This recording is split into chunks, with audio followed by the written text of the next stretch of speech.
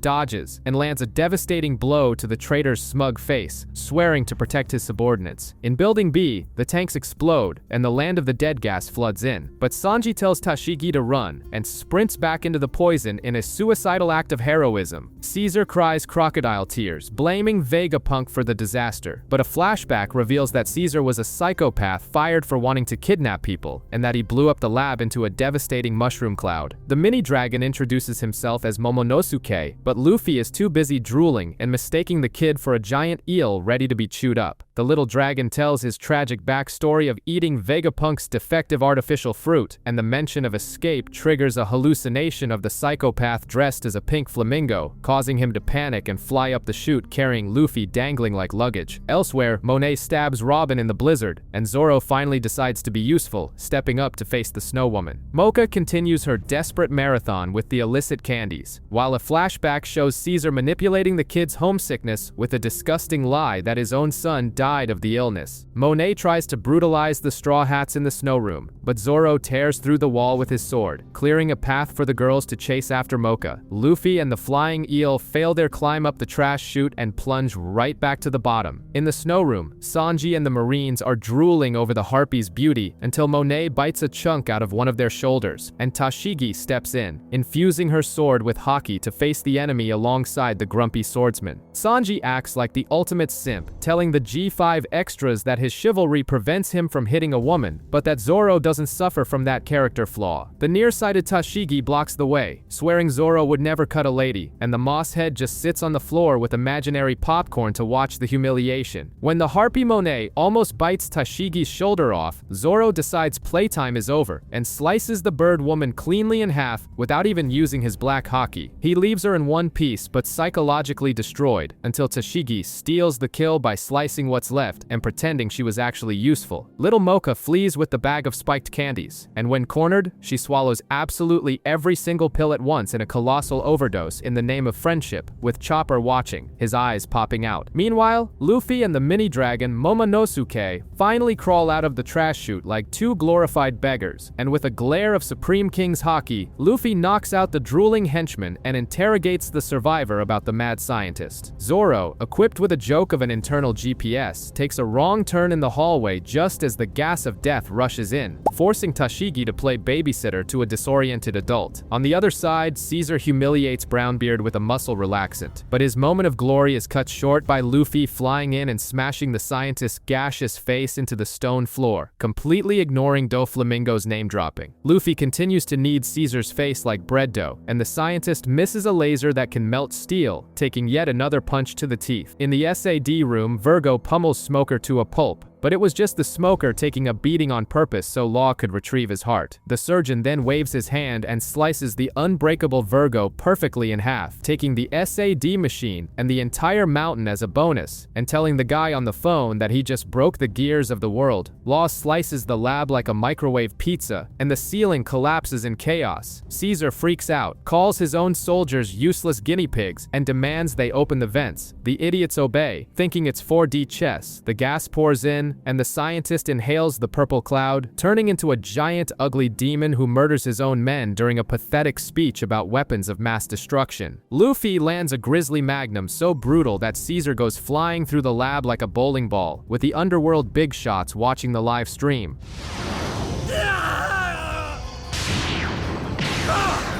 Well, it's a disaster. After this, he's done for. Law is furious to find out his captain launched the target away instead of kidnapping him, while Baby 5 flips out, swearing to kill Doflamingo for assassinating her 8th fiancé, right until the General Frankie robot emerges from the rubble. Baby 5 mistakes the General Frankie for a pacifista and unloads her arsenal, but the cyborg just responds with a hail of bullets and mockery. With the door of death closing, Luffy throws a tantrum and refuses to board until Brook and Chopper arrive, dragging Kinemon's petrified statue. Far away, in the comfort of Dressrosa, Doflamingo calls Monet and coldly asks his bird secretary to activate the island's self-destruct sequence with herself inside. The submissive harpy creates a little snow flurry, smiles, and presses the doomsday button. Caesar lets out an evil laugh, drives a stake into the heart, and screams for Smoker to die. But Smoker is alive and well in the escape cart. While miles away, Monet coughs up blood and collapses. Law flashes the most arrogant smile in the New World and reveals he didn't give Caesar Smoker's heart, he gave him Monet's, and the idiot scientist just killed the only person who was going to save his skin. In Dressrosa, Doflamingo realizes Monet bit the dust before the bomb went off, puts on his pink feather coat, and sprints across the clouds to clean up the mess. The Straw Hat crew arrives and ruins everything. Nami fries the duo Buffalo and Baby 5 with a lightning bolt, and Usopp fires Sea Prism stone handcuffs onto Caesar's neck mid-flight, dropping the pathetic trio into the ocean. Law celebrates the first step of the plan. Chopper accuses Law of being a murderer, but discovers the goth surgeon only removed the poison from the brats, who wake up cured. Kinemon's shell breaks, and the samurai reunites with Momonosuke, who turns back into a human kid and faints from hunger, until Sanji saves the day with some stew. The dividing line becomes a joke, and everyone drinks their faces off in a chaotic party. The party ends, and the G5 Marines set up a barricade, cussing out the Straw Hats. Ridiculous tsunderes crying out of fear of getting attached. In the sky, Doflamingo finds a dinghy decorated with Buffalo and Baby 5's heads, and a transponder snail with Law's face, which drops a bomb in his lap. Resign from his position as warlord of the sea by morning, or forget about Caesar forever. Doflamingo drops from the sky like a meteor and unleashes his conqueror's haki, knocking out almost all the Marines. Smoker tries to play the hero but gets turned into asphalt pate. Out at sea, Luffy explains his suicidal plan to kill Kaido to his shocked crew. Just in time for the finishing blow, former Admiral Kuzan spawns out of nowhere and tells the Flamingo to scram, warning him that the Smoker is his friend. The Flamingo tries to kill Smoker and turns into a giant popsicle but shatters the ice, realizes that an ex-admiral doesn't drop XP, and bails. Kuzan spits facts. The government is a joke and Doflamingo is the biggest problem. Out at sea, Momonosuke takes a bath with Robin, leaving Sanji, Brook, and Kinemon foaming with envy. Nami beats the perverts down, and the manipulative little brat rubs his face in her roller coasters with a demonic smile. Meanwhile, a mysterious madman swims in the dark, drooling to steal Caesar. The whole world is in shock over the gossip of Doflamingo's resignation. But the real danger isn't the sea, it's the protagonist's stupidity. As soon as the mobster picks up the snail, Luffy screams that he's going to be king of the pirates and starts drooling imagining free meat, and Law has to shove the kid's empty head away. Cold and calculating, Law schedules the drop-off for Caesar at the deserted island of Greenbit at 3 p.m., hangs up in the Flamingo's face, and Doflamingo receives a box holding the perfect bait for our bottomless stomach, the Dead Ace's flame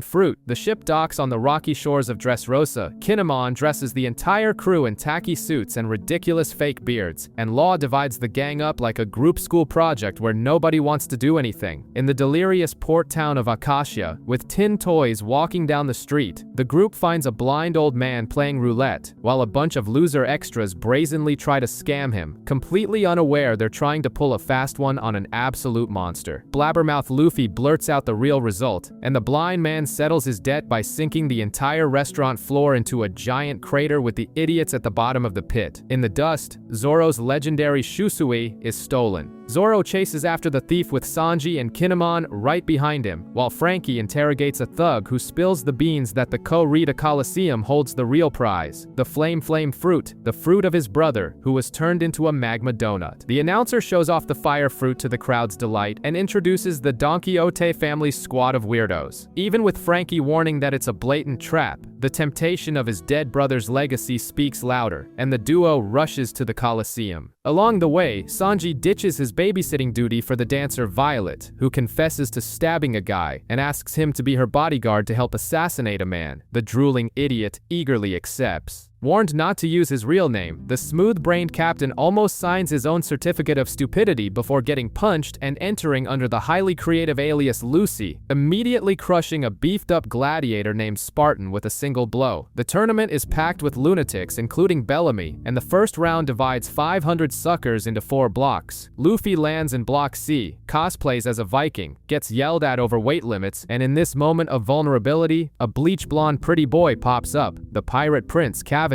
The pretty boy prince tries to hog the spotlight, but Luffy drops his real name and yells that he's going to be the pirate king, leaving the room temperature IQ audience thinking Lucy is just dyslexic. When Block B is unleashed for the bloodbath, the blind old man puts on his official coat, revealing himself to be the damn Marine Admiral Fujitora. To top off the circus, Bellamy appears out of nowhere to face the protagonist. In the Coliseum, the most hated man in the universe enters the arena. Bartolomeo throws what looks like a bomb into the stands, making everyone cry and hug their legs waiting for death, but it's just a plastic ball. Laughing in their faces, he declares he'll send every gladiator to hell. The crowd boos Bartolomeo while the announcer introduces his exact opposite, Bellamy, the former punching bag, now bulked up and swearing loyalty to Doflamingo. When the gong sounds, Dagama reveals he bought out half the fighters to protect his King Elizabello, and Luffy's pathetic disguise goes down the drain when Don Chinzhou shows up asking about Garp, swearing to settle years of grudges by beating the crap out of his grandson. Chinzhou tries to crush the protagonist. Cavendish draws his legendary sword and lands a direct hit on the old man's skull, leaving not a single scratch and proving his head is hard harder than your uncle's arguments at Sunday dinner. Luffy fights back and smashes his face into the ground, but the indestructible relic gets up, dusting himself off. While Sai and Boo hold the beast back, Luffy runs away, sticking to the wall like a buff gecko. Down in the arena, Bartolomeo takes a leak in the Colosseum's water and shatters Fishman Hack's arm without even being touched. Bartolomeo kicks Hack to the bottom of the water, eliminating him. King Elizabello finishes his hour-long mental warm-up and unleashes a punch that breaks the sound barrier, wiping the arena clean like a testosterone-fueled nuke and sending Bellamy flying like trash. But the cannibal smiles from behind his unbreakable glass-like barrier, completely unharmed. He crushes the Monarch with his own barrier and wins Block B. Far away, the toy soldier reveals to Frankie that they can't just blow up the factory, they need to free the slaves first. A broken Bellamy is carried away on a stretcher, but praises Luffy's haki before making the fatal mistake of calling him Straw Hat out loud, attracting the crazed fanboy Bartolomeo. On the bridge to Greenbit, the group is attacked by fighting fishes. Law turns Caesar into an unwilling flying gas taxi, and upon landing in the Greenbit jungle full of wrecked ships, the massive simp Sanji gets handcuffed by Violet, who reveals the whole thing was a classic honey trap. Robin and Usopp venture into the forest and stumble upon Marines interrogating a little creature named Leo. He asks them to lower their weapons, and when they refuse, he strips the background characters down to their underwear in the blink of an eye. Zoro continues to be the worst human GPS in history, acting as a steed for the dwarf Wicca. Meanwhile, Violet throws it in Sanji's face that she's a professional assassin from Treble's army, but the cook's hormone-melted brain blurts out that he would never doubt a woman's tears. This desperate attempt not to die a virgin shatters her defenses. Robin wakes up as a dwarf playground, sewn to the ground by one of Leo's flowers. The little idiots immediately believe she's a good person, release her transponder snail into the wild, and since she has no weapons to hand over, the dwarves rush her, until Flapper yells that she's a friend of the legendary warrior, and Robin realizes Usopp has already vomited a sea of lies. Meanwhile, Violet, tamed by Sanji's ultimate smooth talk, beats up her own allies and confesses the exchange is a giant trap. At the Colosseum, Rebecca cries, promising to win for the toy soldier, who bursts her bubble. With 2 minutes left to the meetup, Law answers the phone only for a frantic Sanji to warn him the plan has gone down the drain. Sanji warns that Doflamingo's resignation was a fake and tells Law to get the hell out of Greenbit. In a flashback, CP0 parades through the city promising an extra edition of the newspaper at 3 p.m. while Doflamingo cuts through the sky and Fujitora leads the Marines on land. The top half of Robin sprouts from the ground, nearly giving Caesar a heart attack, but before Law can turn back, the Marines pop up on one side and Doflamingo lands on the other, striking exactly at 3 p.m. The Flamingo makes it clear he dragged everyone to the island just to turn Law into a human sieve. Law tries to back out of the alliance, but Doflamingo just laughs and demands Caesar back. The blind Admiral Fujitora pardons the scientist's crimes and pulls a giant meteor straight from space onto everyone's heads, which the three overpowered monsters slice up. Underground, Usopp feels the ground shake from the meteor and drops the most shameless lie of his life, claiming it's the pressure of his own haki. The dwarves eat it up, dub him Usoland, and decide he's going to lead their suicidal rebellion. The hysterical old bat Giola invades the ship and turns Nami, Chopper, Brook, and Momonosuke into distorted, ugly paintings looking like you on a hangover. However, Nami pretends to negotiate and slams the door in her face. In the Colosseum, Diamante baits Doflamingo's mutt, Bellamy, into killing the protagonist. In Block C, the giant Hyrudine cosplays as a bulldozer until he makes the fatal mistake of crushing Luffy's bull. Luffy walks out of the crater without a scratch, shifts into gear second, and knocks the big guy's lights out with a single punch. Hideo punches the giant's carcass straight into the water, and the grumpy old man Chin Zhao flexes his conqueror's haki into the air, knocking out dozens of foaming gladiators. The Funk brothers show what true cowardice is. Kelly unzips his own body, and Bobby wears his brother's skin like a damp leather jacket, punching Boo into the ground. Meanwhile, John the Looter steals Luffy's disguise helmet, and Chin Zhao comes steam-rolling through like a runaway train straight for the hero's rubber butt. John tries to rip off Luffy's fake beard, throwing swords like a monkey throwing feces, while Sai shuts down the pipsqueak Kelly. Jola laughs at Nami until the cat burglar summons a thundercloud and fries the Don Quixote sub to a crisp. At the Colosseum, John misses his last batch of knives, burying them all into Qinzhao's back. The old man sends him to outer space with a headbutt, revealing his sadistic desire to kill Garp's grandson just to cause family trauma. The two clash with hockey punches so heavy they sweep all the other competitors right out of the ring. Qinzhao admires Luffy's hockey, but says that to be Pirate King, he needs to swallow all other conquerors. Upon learning his master was Rayleigh, he goes into a nostalgic meltdown, crying like a baby without a pacifier. Sanji refuses to save Kinemon's friend because the toy house is more heavily guarded than a donut shop. A toy soldier gives Frankie a history lesson, a midnight curfew, apartheid between humans and toys, and the bombshell that every toy in the city is a brainwashed human, transformed by a devil fruit user 10 years ago. Leo drags Usopp and Robin to the clandestine insect airport, but since they're too big for the beetles, they ride on the backs of bus foxes. The dwarf chief pops out of Robin's cleavage, gets scolded for being a pervert, and reveals their beef with the Don Quixote goes back 900 years. Frankie discovers the fairy stole the sword from Zoro, who is drooling with envy in the stands until he remembers he has a ship to save. On the ship, Chopper begs for help, but Law, being an arrogant psychopath, ignores him and hangs up on the reindeer. The hard-headed grandpa curses the worst generation and tells Luffy to give up the pirate life, but crosses the line by praising the Marines for turning Ace into a sieve. This forces everyone to watch his backstory. He had a phallic drill on his head to penetrate the ice continent and grab a treasure, until Luffy's grandpa punched the tip right back into his skull, leaving the pirate impotent. Luffy buries a gum-gum rifle into the old man. They collide in mid-air, and the impact pops the pointy bone right back out, restoring the geezer's phallic joy. He plummets, cracking the arena wide open and handing the Block C victory to our hero. Luffy tries to sneak away but is hunted by Cavendish, who wants to slice him alive. Bartolomeo crushes a background character who mocked Ace's death, with a flashback showing he became the biggest Straw Hat simp after Logtown. The hard-headed family arrives to say thanks, and the old man splits the hallway with a deep bow, making the hero run away like a coward, dragged by the gladiator Rebecca. They overhear Blackbeard swearing to steal the flame fruit. Rebecca tries to slit Luffy's throat while the bruised gladiators hold him down, but the captain flips over and pins her without dropping a single crumb of food from his mouth. The prisoners reveal they are Doflamingo's slaves, forced to win 1,000 fights just to see the sunlight again. Rebecca cries, sprawled on the floor, while our useless protagonist with perfectly aligned priorities licks up the dirty food like a stray dog and calls it delicious to apologize for the waste. Rebecca drops the lore. Her best friend, a one-legged toy soldier, is going to kick the bucket. In Dressrosa, living dolls become brothers, friends, and lovers for lonely folks, just like you. In a flashback to 10 years ago, her mother Scarlet was killed by Doflamingo's thugs, and the soldier, who failed to protect her, brought back the corpse and covered the traumatized orphan's mouth. The flashback closes with Rebecca stepping into the arena, cursed out by 1,000 haters just because her grandfather ruined the country, while the protagonist praises her, completely oblivious to the local vibe. The crowd keeps spitting hate at Rebecca until the narcissistic blonde knight Cavendish rides in on a white horse, making all the women swoon. He points his sword and tells everyone to shut up, declaring that those who don't bleed in the arena have no right to speak. The schizophrenic audience switches sides and drools over the blonde, who goes full diva mode, soaking up the spotlight. The gong unleashes the Block D bloodbath with 137 lunatics. Far away, Doflamingo crushes Law, but Fujitora stops the slaughter to officially handcuff him. Doflamingo decides the middle of a violent interrogation is the perfect time for a boring history lesson. He spits out lore about the 20 kings who created the world government, revealing the Riku family only took over Dressrosa because the Don Quixote became celestial dragons, leaving Law looking like he ate something sour. Outside, Zoro and Kinemon try to keep a low profile until Bartolomeo, the punk pirate with a demon face, has a fan club meltdown, melting like a hysterical teenager at the sight of the swordsman he idolizes. The crew kicks Giola in the face. Heading toward Greenbit, the hostage laughs hysterically, warning them it was all a fake out right before before Nami fries her brain cells with a lightning bolt. On Greenbit, Law pulls a trap card and reveals the heart in the villain's hands doesn't belong to Caesar. Doflamingo squeezes it, and a marine from Fujitora's squad screams. The ship arrives at the island and is attacked by wild fighting fishes, giving away their position. Just as their grave is dug, Sanji drops from the sky to confront the villain. Sanji plays the hero with flaming kicks, but Doflamingo dodges with absolute laziness and knocks him to the mat. Law then swaps everyone's places with a piece of wood, causing the flamingo's whip to slice through a building. Law reveals he shoved Caesar's heart into his own chest, tells Sanji to flee to a cloudless spot, and stays alone on the bridge, announcing that the alliance with the Straw Hats is over, and that this is a personal vendetta 13 years in the making. Doflamingo demands Giola back, but Law swaps her for a rock, and the two start tearing each other apart on the bridge. On the ship, Sanji spaces out, reminiscing about riding a toy animal with Violet and begging for a peck on the cheek, which she rejected. At the Colosseum, Bartolomeo has another sick fanboy meltdown and agrees to find Luffy for an autograph. Meanwhile, Rebecca, sticking to her cowardly tactic of pushing opponents out without hurting them, becomes the target of the steroid-pumped Rolling Logan. Sai demands to know where they took his grandpa and gets dumped down a cartoonish trapdoor, falling into a stinking pit full of broken toys and defeated competitors. In the arena, Agilia appears out of nowhere and helps Rebecca take down the brute Logan. In the hallways, Luffy figures out something is rotten in Dressrosa and bumps right into Bartolomeo, who finally meets his rubber god and bursts into an embarrassing fit of crying. Ricky takes off his helmet, revealing himself as the former king Riku Doldo III. Elderly soldiers cry, but Sai accuses him of being the reason Doflamingo rose to power. A sticky pile of goose sucks Sai into a factory where he's turned into a plush monkey forced to obey the disgusting treble. In the flower fields, the toy soldier confesses that he is Rebecca's real father. The toy soldier tells Usopp, Frankie, and Robin how Riku lost the throne. Doflamingo popped into the king's bedroom demanding 10 billion berries by dawn. The people saw the king begging on his knees and donated down to their last underwear. But at the exact time, Riku appeared on a horse,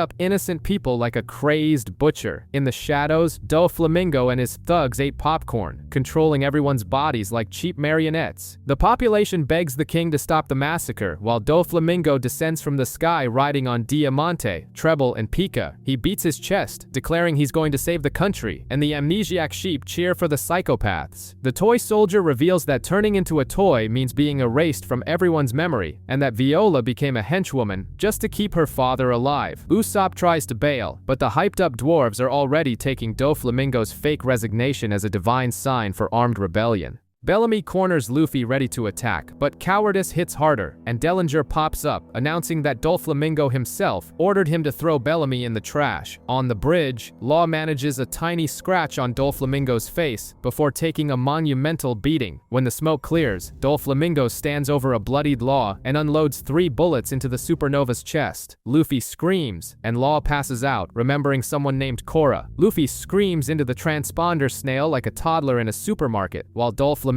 plays the cynical politician, blaming Law and claiming he's just educating his employee with a lethal dose of lead. Zoro charges in to slice the flamingo, but Admiral Fujitora, the most overpowered blind man on the island, sprouts from the ground and sinks the swordsman with monstrous gravity. To top off the humiliation, Luffy realizes the bars are made of sea prism stone, leaving him stuck looking like an idiot with front row seats to the beatdown. At the ship, disaster reaches stratospheric levels when Big Mom's giant talking ship pulls up hunting for Caesar. Nami, the only one with functioning brain cells, orders a retreat to Zoe. Dellinger mercilessly beats the crap out of Bellamy, but the #1 fan Bartolomeo throws up a barrier. The high-heeled thug bails, promising to come back and kill them both. Far away, the toy soldier launches Operation SOP, revealing that the underworld uses toys and dwarves for slave labor, and the target is to knock out the lowly who turns people into toys. Underground, the revolutionary koala sits on a pile of knocked-out meatheads and reveals that the mystery guy dressed as Lucy is none other than Sabo, very much alive and ready to inherit his dead brother's flames. The toy soldier drags Robin, Usopp, and Frankie to the secret tunnel, but the cyborg discovers the hard way that his colossal body won't fit into the dwarves' tight crack, so he heads for the front door and blasts a coup de vent into the toy house facade just for the hell of it, acting as bait for the entire mafia. Inside, Senor Pink rips a random woman's bikini off just to wipe tomato juice from his his mouth, and instead of calling the cops, the women have a collective meltdown, screaming about how hard-boiled he is. In the slaughterhouse ring, Suleiman charges in to slice Princess Rebecca, but Agilia jumps in as a meat shield, passing out while begging the girl to make it to the finals. Down in the underworld, Usopp finds out the toy soldier has already bolted to assassinate Doflamingo, leaving the long-nosed sniper as commander to neutralize Sugar. Back at the Colosseum, the crowd looks utterly dumbfounded to see that the entirety of Block D has been massacred in the blink of an eye, except for one single person rising among the corpses to claim victory. The crowd loses its mind, booing wildly when Rebecca is declared the winner of the massacre, proving that haters gonna hate. Vice Admiral Bastille drops the lore on Hakuba, a schizophrenic demon living inside the bleach-blonde Cavendish, who slices people up at night whenever the pretty boy takes a nap. In the luxury of the palace, Doflamingo watches everything with the tied-up former king, spewing sheer arrogance and keeping the surgeon-law chained up in an extremely sadomasochistic vibe. Sabo gives it to Rebecca straight, warning her, things are gonna get crazy in the finals and he can't guarantee anyone's safety. Viola reveals she spied on everything with her clairvoyance, knowing all about the dwarves' alliance with the Thunder Soldier. At the palace, the blind Fujitora throws it in Doflamingo's face that he knows all about the corruption, and that his dream is to destroy the warlord system, while Sabo steps into the final arena, sending a mental salute to the late ace. The final showdown is set, but the show hits pause when 3 bruised ego gladiators try to jump Rebecca. Diamante activates his fruit, folding his steel sword like origami, and crushing the idiots without breaking a sweat. The announcer freaks out, revealing the fighting fishes are the bosses of the area, and one of them is swimming around carrying the chest with the flame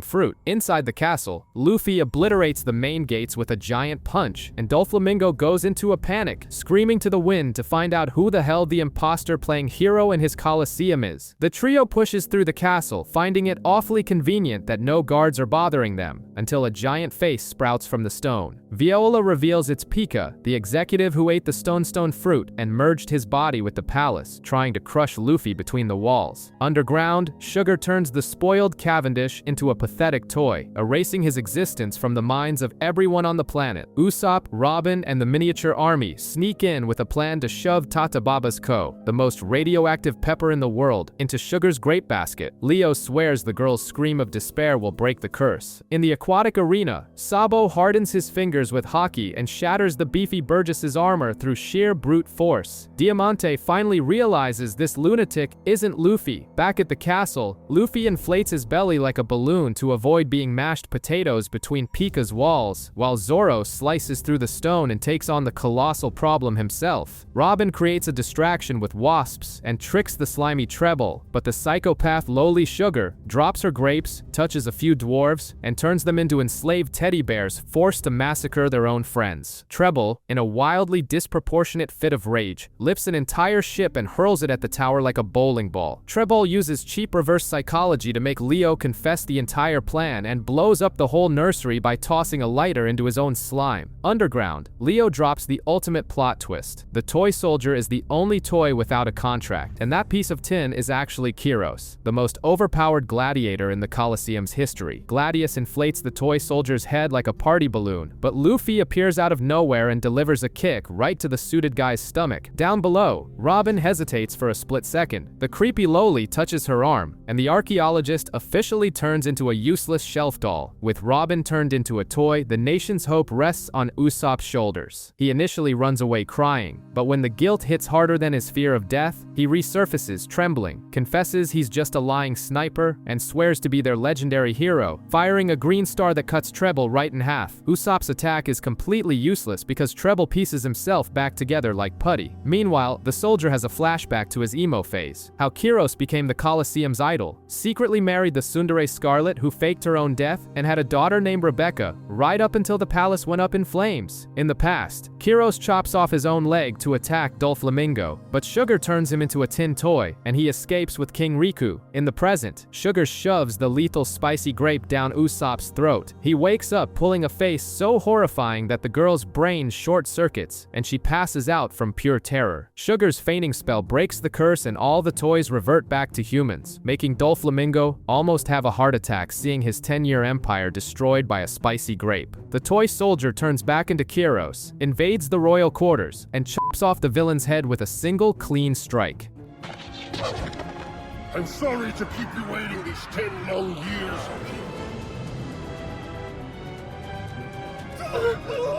Luffy complains like a spoiled brat because he didn't get to punch the villain himself. In the Colosseum, Sabo smashes the chest, steals the Flame fruit, and wins the tournament, saving Rebecca and leaving Bartolomeo to fend for himself in the abyss. Much longer!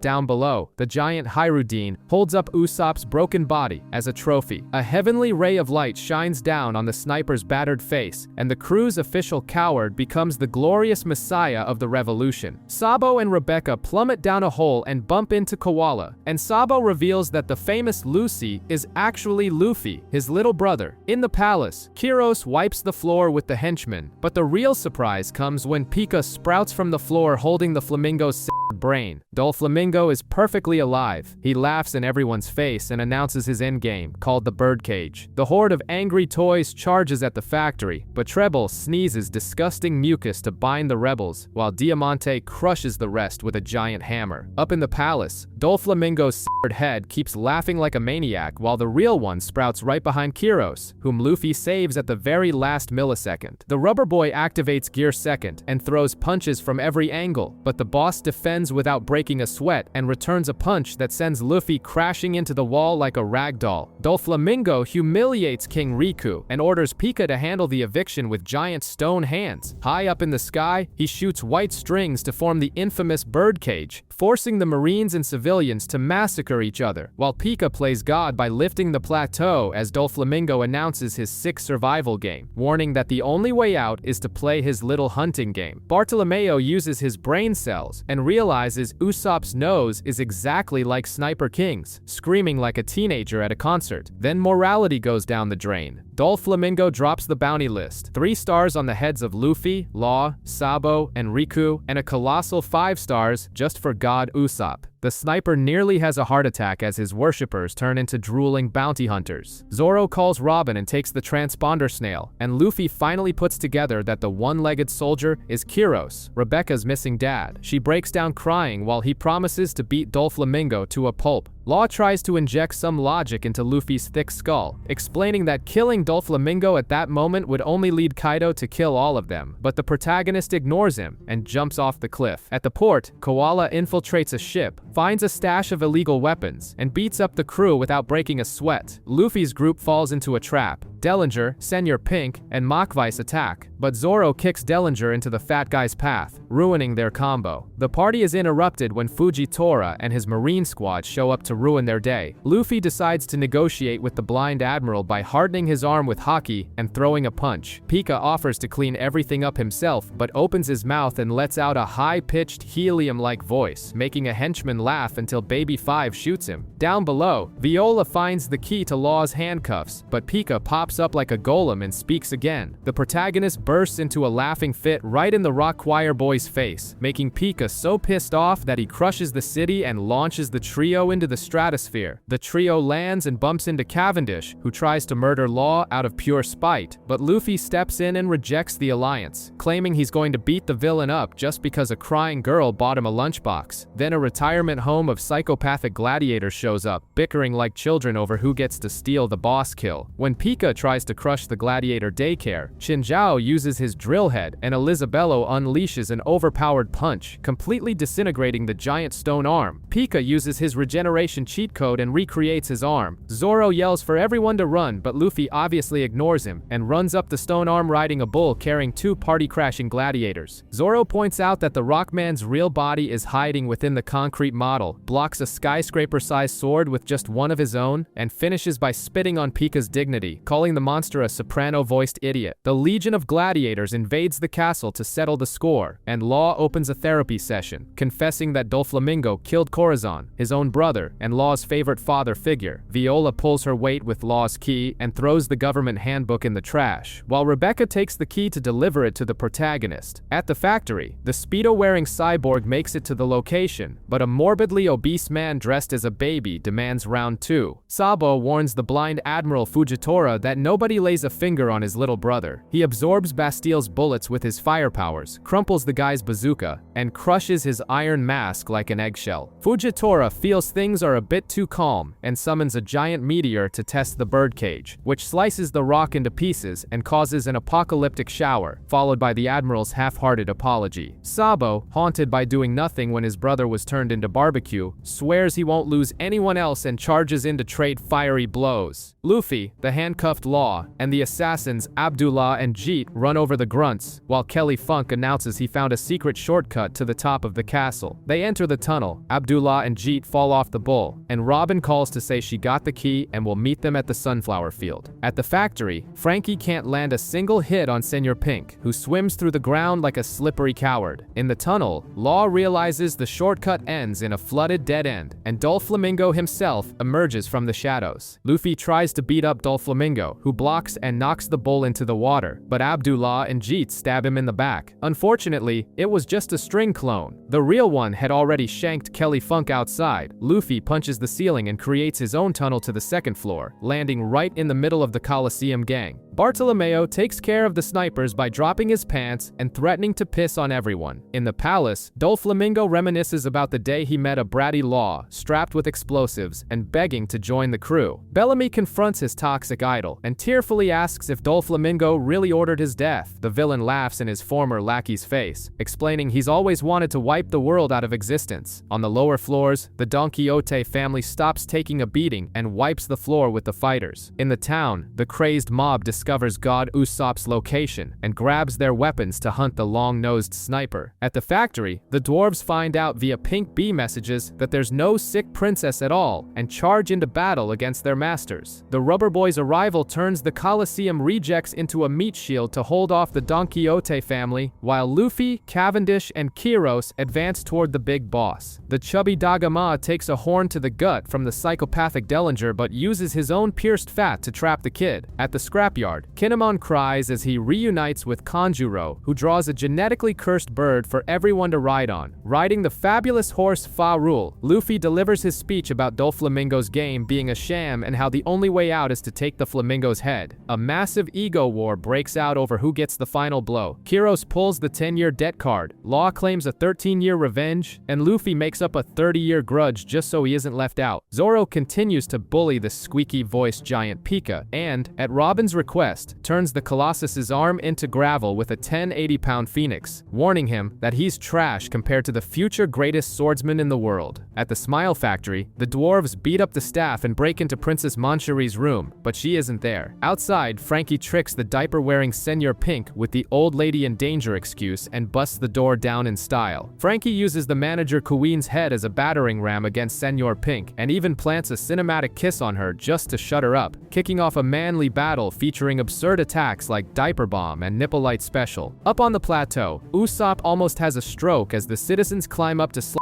him to pieces, and Viola uses her X-ray vision to finally find Manchuri locked in a small room, crying for her beloved Leo. On the third floor, a demonic nutcracker bites the horse Farul, and the immortal toys snap back together, leaving Law complaining about being dead weight. Up high, Usopp discovers Sugar has woken up and turned a guard into a nutcracker, so he readies his Kabuto slingshot with aimbot precision for an impossible shot. Down on level 3, Robin drops in like a missile, restrains the explosive Gladius, and tells Rebecca to keep going with the key to Law's handcuffs. The completely useless Rebecca cries in the flower field until Diamante sprouts like a weed and paralyzes her with fear. Meanwhile, Bartolomeo throws his body in front of Gladius's bombs for his idol, and Robin summons a forest of colossal arms to crush the weirdo, making it crystal clear that nobody touches the stretchy boy while she's on guard. Diamante uses Rebecca as a punching bag until Kiros lands and slashes his gut. Luffy bounces mid-air, grabs the key, and gets swallowed by a nutcracker, which Law then slices open from the inside out, freeing both of them from their iron cuffs. Luffy puts on his hat, announces he's going to be the king of this joint, and Law swaps places with a barrel, teleporting them both inside the palace, where the creepy Lowly spots them and charges in full of hatred. The cowardly sniper lands the impossible shot through the tiny palace window, peeling the projectile mid-air to reveal the most horrifying face he's ever made right next to the brat, who passes out all over again, turning all the nutcrackers back into humans. The Long Noses group ends up bloodied and tied up, but but the mission is a massive success. The two captains finally face the King of Pink Feathers in the throne room, boldly stating they came to smash his face in. Luffy foams at the mouth in rage seeing the spring guy all bloodied, but Doflamingo uses his blonde lackey as a puppet, forcing the hero to stomp his foot right into his friend's face. The big boss lists his own frustrations and creates a string clone to beat up Law while controlling the lackey's body. Luffy then winds up a fiery punch aimed at his ally, but Law swaps places with the boss, and the blazing fist sinks deep into the Dressrosa King's stomach while the doctor slices the slimy henchman into pieces. Do you? I'm calling it! Stop!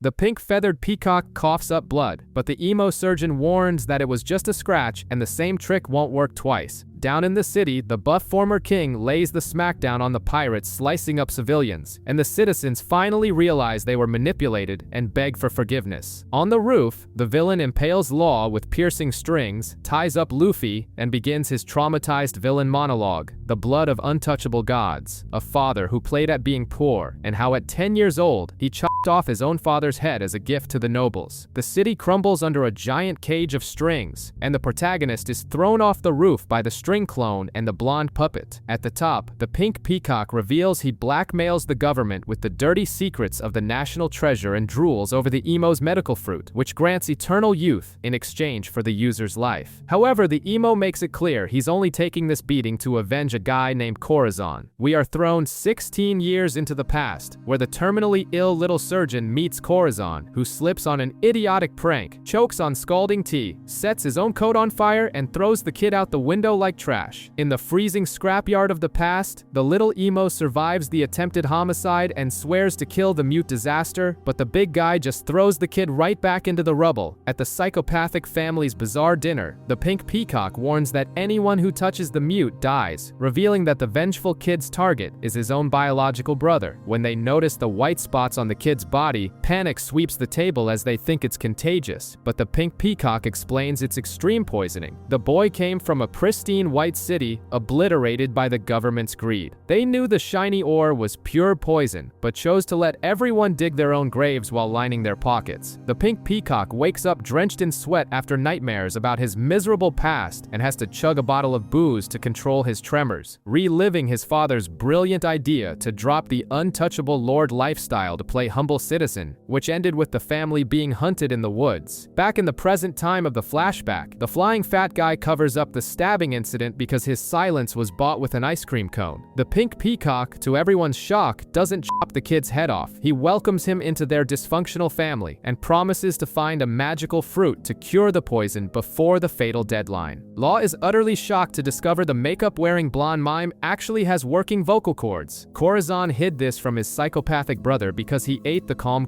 fruit. He warns Law that Doflamingo is evil incarnate and that the D in the boy's name means he is the natural enemy of the gods of Marijua. Law throws a fit, pretends he's going to snitch, but ultimately decides to keep his mouth shut to repay a debt. They flee in a tiny boat while Corazon feeds a lame excuse to Admiral Sengoku. In the present, Luffy inflates his arms and decides to obliterate Doflamingo's knitting doll. Back in the time machine, Doflamingo calls sounding ecstatic, announcing he found the op fruit. The plan is to make Corazon eat it to become a human sacrifice for immortality, so the rebel blonde decides to steal the fruit first and leak everything to Sengoku, all while Garp interrupts the military gossip by chewing on crackers like a Neanderthal. As the Marines surround the island, Corazon drags himself back and forces the miracle fruit down Law's throat against his will, turning the boy into a magical surgeon. He hands over a secret tube to save Dressrosa, telling him to run to any Marine. Out of the entire Ocean's Navy, the unlucky kid chooses to hand it directly to Virgo, who discovers Corazon is the spy, blows his cover, and beats them both to a pulp using haki, making the flamingo completely lose his sanity and activate the birdcage. The birdcage begins slicing up the island while Corazon shoves Law inside a chest like disposable trash, casts a silence spell, and goes out to serve as human bait. The entire Don Quixote family gets a piece of the blonde, and when Doflamingo struts in, Corazon proudly reveals he is a Marine commander and bluffs that Law has already escaped. The flamingo swallows the lie and pulls the trigger on his own brother. Corazon clings to his soul just long enough to keep the sound barrier active until the kid gets away.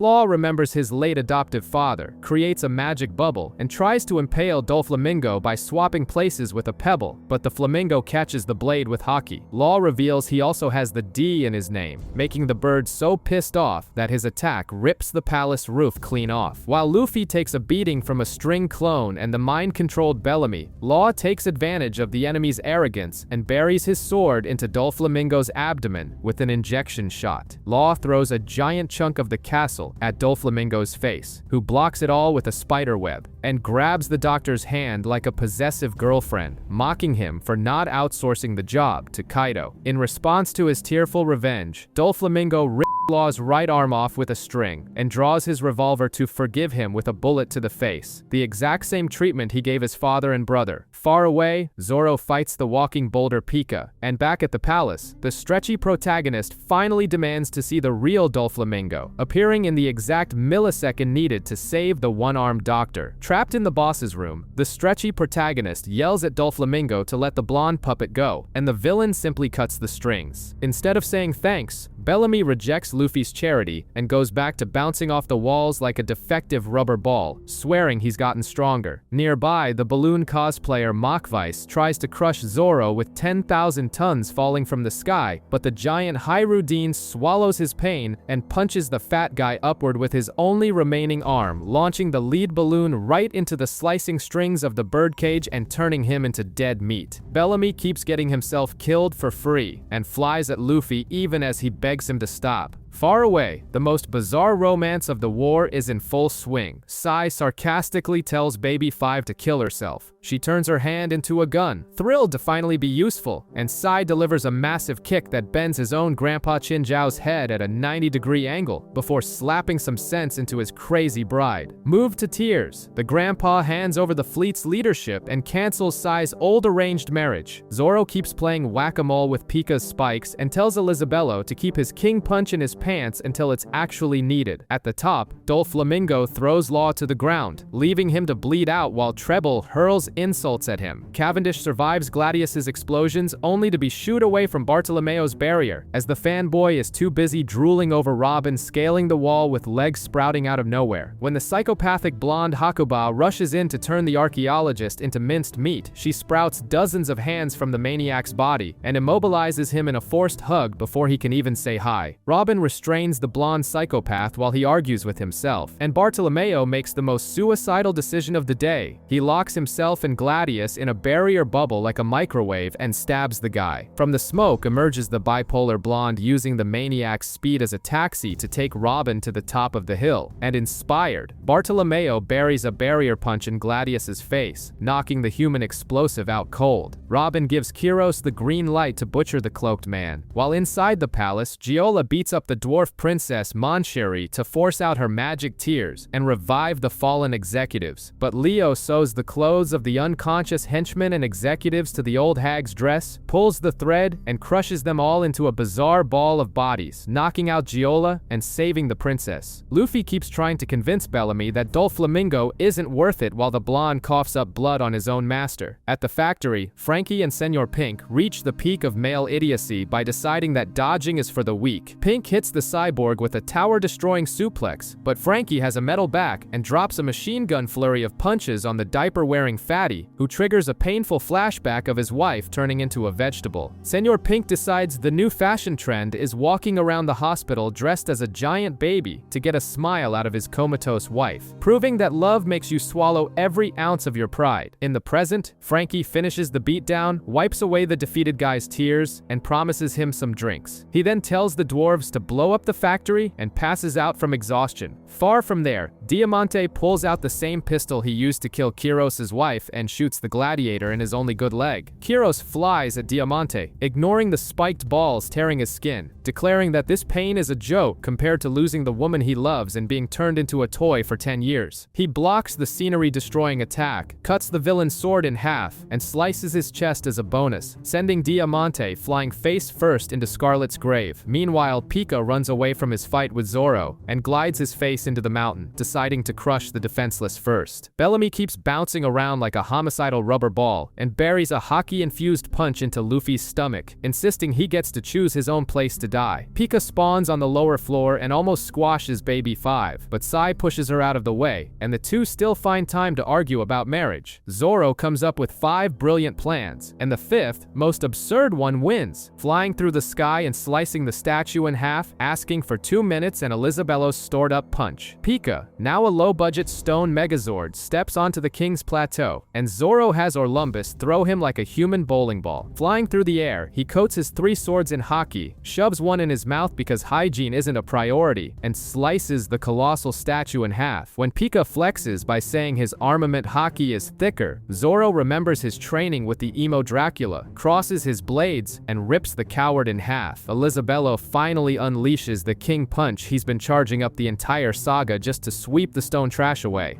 Thousand worlds!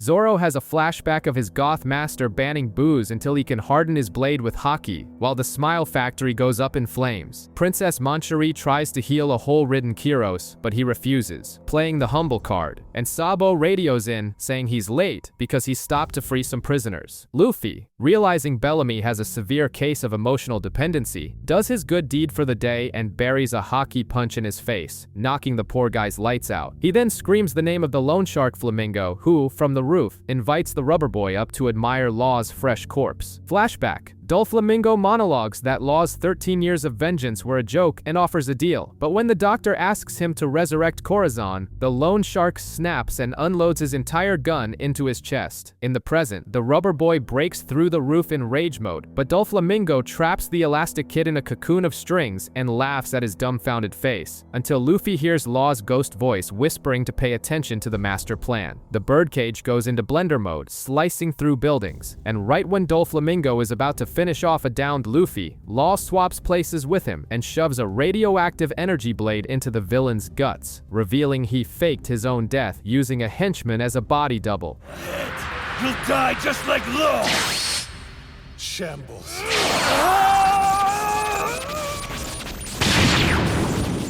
The attack scorches the flamingo, just before Luffy flies in and kicks him square in the face. The doctor then creates another room and announces he'll deliver the killing blow himself. Doflamingo rubs salt in the wound by calling Corazon useless, and Law unleashes his frustration in an electric shock that leaves the villain drooling, but he passes out from exhaustion right after. The rubber boy wakes the doctor up just in time to see Doflamingo rise from the dead by stitching his own organs back together from the inside, and blocks the flamingo stomp aimed at Law's head. Treble cries, remembering when he found a traumatized mini Doflamingo and handed him a gun and a devil fruit, creating the spoiled demon who wiped his own father off the map. Luffy lands stuck in Treble's mountain of snot and tries to punch a hole through him, but the gross creep just laughs, revealing he's actually a giant papier-mâché puppet. When Treble tries to shove his staff down Law's throat, the doctor activates his invisible room and makes his severed arm fly around like a drone with a sword, slicing through the mucus cloak and revealing a pathetic, skinny old man, humiliated and insulted by his boss. The old man spits snot into his lighter in a suicidal explosion, and the rubber boy runs off with the doctor on his shoulder to hand him over to Robin, while Doflamingo shoots string bullets at their backs. The bullets are about to pierce everyone when the narcissistic blonde swordsman deflects the attack and agrees to babysit the crew because he thinks Luffy is his #1 fan. At the top, the pink bird claims the punches tickle and reveals he's been an obsessed stalker of the rubber boy ever since he buried Crocodile in the sand. With zero patience for the lecture, the protagonist bites his own arm and starts blowing air into his body. Luffy blows so much oxygen into his muscles that he turns into a hockey-covered basketball with tribal tattoos, unveiling Gear 4, the Bounceman.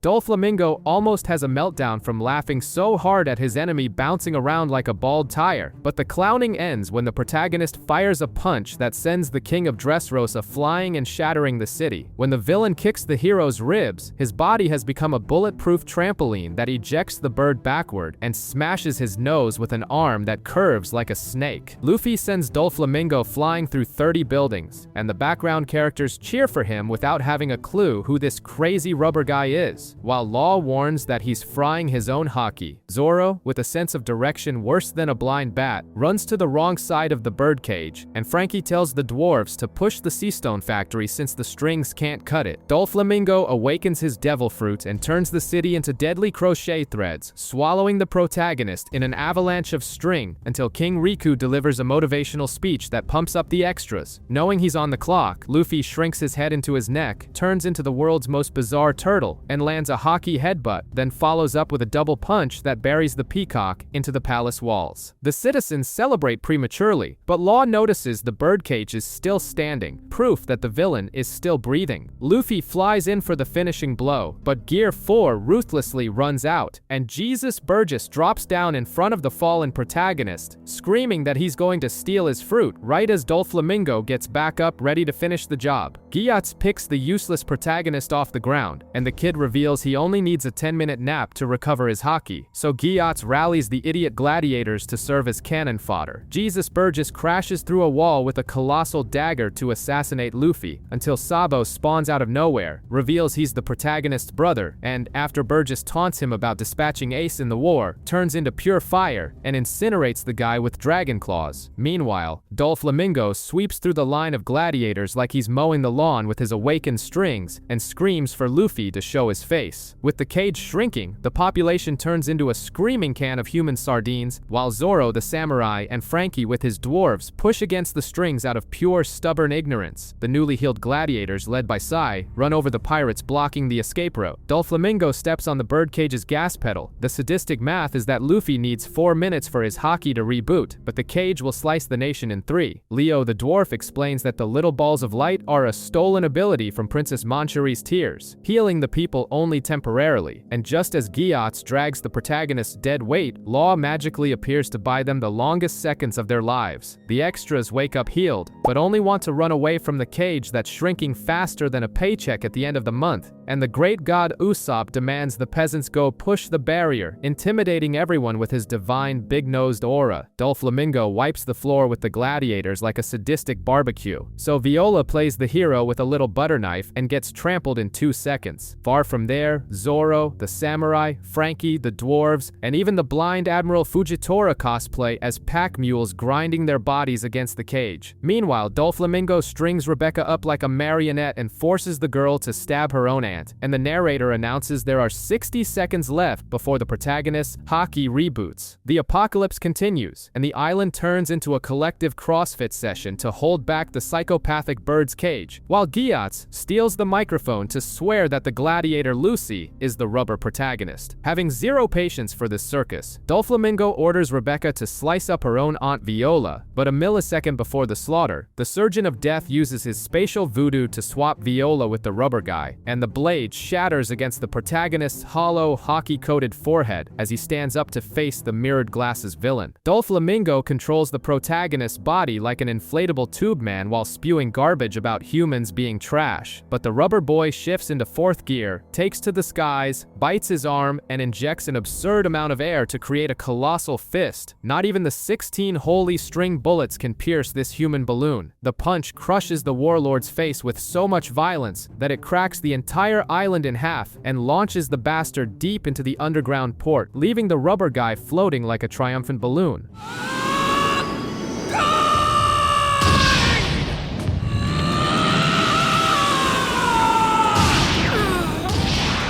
The dust settles, the protagonist's jacked body deflates like a flat tire, and Law teleports the exhausted kid to a safe spot, while the pink bird lies unconscious, hugging the cold floor. The string cage disintegrates into thin air, the dwarves tear down the genetic freak factory, and Gyatso screams through the transponder snail that the winner is the rubber guy. The island erupts in relief, and the one-legged gladiator Kiros, after a decade trapped in a toy body without shedding a single tear, finally cries his eyes out in the rubble. Sabo ignores Burgess's body, who tries to bait him using the late Ace's name. But when the idiot pulls out a little knife to steal the flame fruit, Sabo incinerates him with a fire fist. The Marines finally tie up the pirates with seastone cuffs, and the blind Admiral Fujitora, in the middle of a worldwide broadcast, throws himself face first onto the ground and issues an official apology because the world government let a psychopathic pirate play dictator. As a bonus, he reveals that the ones who cleaned up the mess were the alliance between the rubber boy and the goth surgeon. The world short-circuits watching the Admiral kiss the dirt, while in Marijois, the lava-head Aka Inu barks at the five elders and gets it thrown in his face that Aokiji became buddies with Blackbeard. With the Flamingo's downfall, the black market goes down the drain. Kings give up on wars, and pirates cry over not getting their artificial fruits. Fujitora and Aka Inu get into a shouting match over the transponder snail, and the lava-head bans the blind man from every marine base until he brings him the heads of Luffy and Law, a challenge Fujitora accepts with a smile while the protagonist passes out from exhaustion on the back of a poorly drawn bird. An intruder throws a drink in Zoro's face. It's Sabo, introduced by Robin as the protagonist's other brother. He hits rewind on the past. 12 years ago, the rich brat tried to warn his brothers about the fire, ran away on a little boat, took a bazooka shot from a celestial dragon, and was fished out of the water by Luffy's dad, waking up with amnesia on a revolutionary ship. Sabo reveals he only got his memory back after his brother was turned into a magma sieve. 2 years ago, Sabo saw in the newspaper that his brother had been turned into a lava donut at the Paramount War, and the shock unlocked all his memories at once, leaving him drooling until he passed out for 3 days. In the present, the cyborg and the samurai cry rivers while stuffing their faces with meat and booze. Sabo tells them that at the Colosseum, when he mentioned the sake cups, Luffy threw himself at his brother sobbing that he let Ace die, asking for his blessing to eat the flame fruit. The Marines leave their fate to luck. Fujitora rolls a die, hits a 1, and decides not to hunt anyone tonight. Zoro and Robin gossip about Sabo while Frankie short-circuits, and Kiros freaks out in a family drama, writes a depressing letter to Rebecca, and sneaks off quietly. Far, far away, the crew anchors at a bizarre island where Sanji beats Caesar's face in using his heart as a remote control, and comes flying in with his leg on fire to wipe the sheep-faced extra off the map. At the Kid Alliance hideout, a colossal maniac falls from the sky and leaves a meteor crater. It's Kaido, the jacked emperor who tried to commit suicide by jumping from a sky island and is now screaming for Doflamingo to speed up the world war. It's time for the final battle! Get ready! Let's start history's greatest war! Are you with me?